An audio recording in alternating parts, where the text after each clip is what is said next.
बोलना कठिन हो गया है, सही बात कहना कठिन हो गया है, न्यायप्रिय बात करना कठिन हो गया है। देश में जो भी व्यक्ति सच बोलने की हिम्मत करता है उस आदमी को दबाने की कोशिश होती है। यह बात हो रही है आज देश भर में।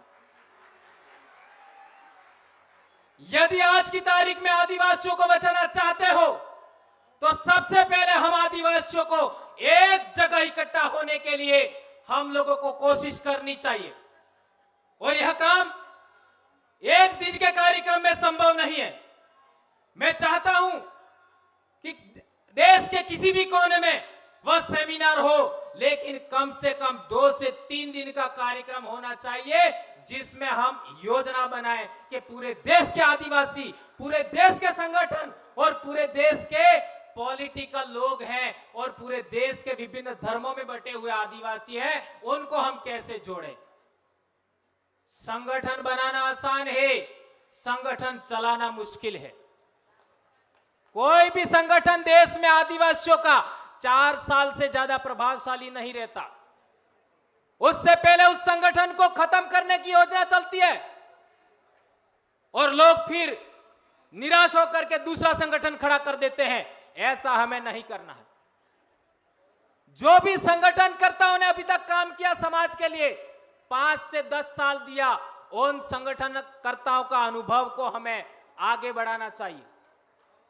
जहां तक सतीश जी पेंदाम का सवाल है, इसी नागपुर की धरती पर हम लोग पहली बार एक सम्मेलन के अंदर 2013 में मिले थे।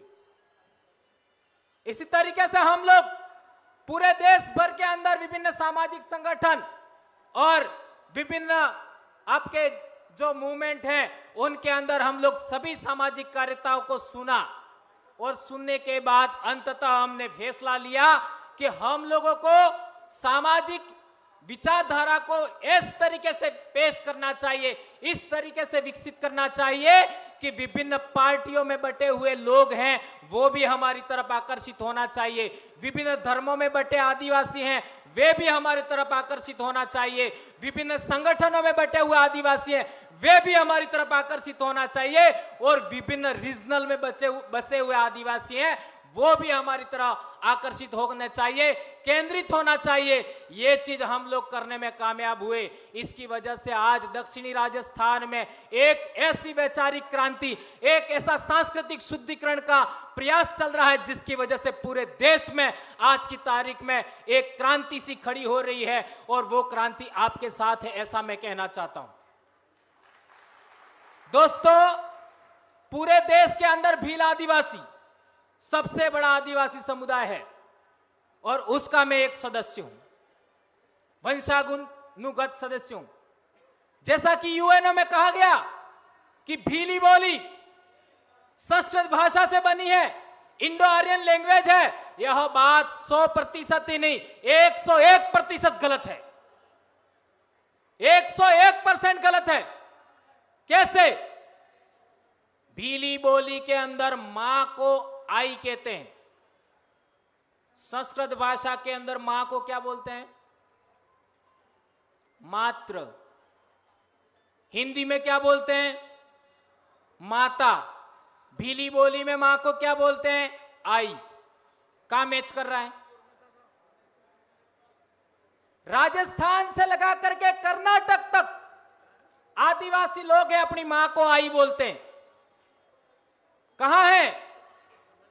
दूसरा उदाहरण, हम आदिवासी लोग दक्षिणी राजस्थान के अपने पिताजी को आतो कहते हैं, आतो। संस्कृत भाषा के अंदर पिताजी को क्या बोलते हैं? पित्र। हिंदी में क्या बोलते हैं? पिता। कहां मैच कर रहा है? मैच नहीं कर रहा है। भीली बोली के अंदर बहुत सारे ऐसे शब्द हैं जिसको हिंदी में लिखा नहीं जा सकता, जिसको संस्कृत में लिखा नहीं जा सकता, इवन अंग्रेजी में भी लिखना संभव नहीं है। बहुत सारी महिलाओं के नाम मीरा होता है, मीरा। मीरा को आप हिंदी में नहीं लिख सकते, अंग्रेजी में नहीं लिख सकते, संस्कृत में नहीं लिख सकते। इसी तरीके से 2 नदियां या 2 नाले मिलते हैं, उस जगह को बेड़ कहते हैं, बेड़। शब्द को आप हिंदी में नहीं लिख सकते, संस्कृत में नहीं लिख सकते, अंग्रेजी में नहीं लिख सकते। कैसे कह सकते हो आप भीली बोली है, वह संस्कृत भाषा से निकली है या फिर इंडो आर्यन लैंग्वेज है? और एक इंपॉर्टेंट बात कहना चाहता हूं कि हमारी बोली के अंदर बकरी को बाकरू ऐसा भी कहते हैं और हिंदी में बकरी कहते हैं और संस्कृत में अजा कहते हैं। तो ऐसे शब्दों का चयन करके बाकरू बकरी, ऐसा शब्दों का चयन करके इन लोगों ने कहा होगा कि भीली है वो इंडो आर्यन है या संस्कृत से निकली है, ऐसा कहा होगा। तो मैं आपको कहना चाहता हूं, मेरी अनपढ़ मां जो कभी स्कूल नहीं गई, वो बकरी को लिए दो शब्द इस्तेमाल करती है, बाकरो और साड़ो, साड़ो, साड़ी। ये राजस्थान से छत्तीसगढ़ तक साड़ी या छेली बोलते हैं बकरी को।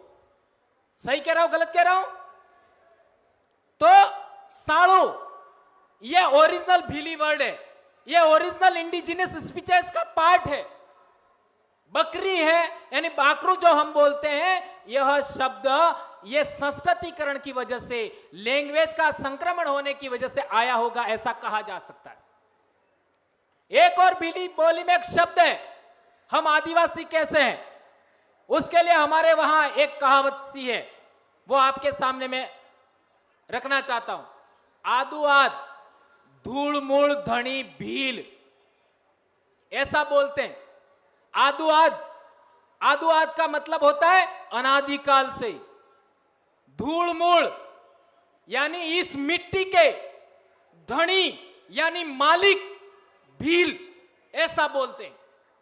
यह हमारे गीतों में मिलता है, यह हमारी कहावतों में मिलता है, यह हमारे जो आपका क्या कहते हैं पूजा के मंत्र होते हैं, सुमिरन मंत्र होते हैं, उनमें भी मिलता है। आदो आद धूल मूल धनी भील, ये अनपढ़ लोग बोलते थे। आज की तारीख में पढ़ा लिखा इंसान है, वह अपने आप को आदिवासी कहने से शर्मा सकता है, लेकिन अनपढ़ आदिवासी थे, इस शब्द को बोलते थे। इसी तरीके से एक और उदाहरण, मैं बोली पर ही ज्यादा बोलना चाहता हूं।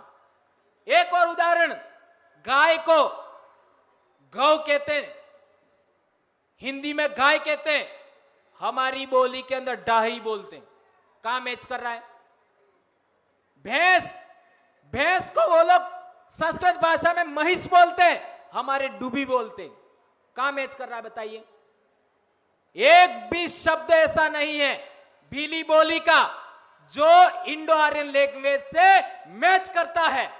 कुछ शब्द जो उनकी बोली के हमारे बोली में आ गए, उन शब्दों के आधार पर इन लोगों ने ऐसा बोला है। तो ये मैं कहना चाहता हूं कि कोई बंदा ये कहता है, ये साबित करना चाहता है कि भीली बोली इंडो आर्यन लैंग्वेज है और संस्कृत से निकली है, वो पहले भंवरलाल परमार से डिबेट कर ले। ये मैं खुला चैलेंज दे रहा हूं।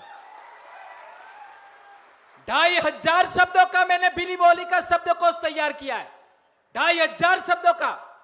और बहुत सारे शब्द ऐसे हैं जैसे च, छ, श, अक्ष, तर, ज्ञ, ये शब्द हमारी भीली बोली में होते ही नहीं है और इनके बगैर संस्कृत भाषा नहीं लिखी जा सकती। ये बात ध्यान रखनी होगी।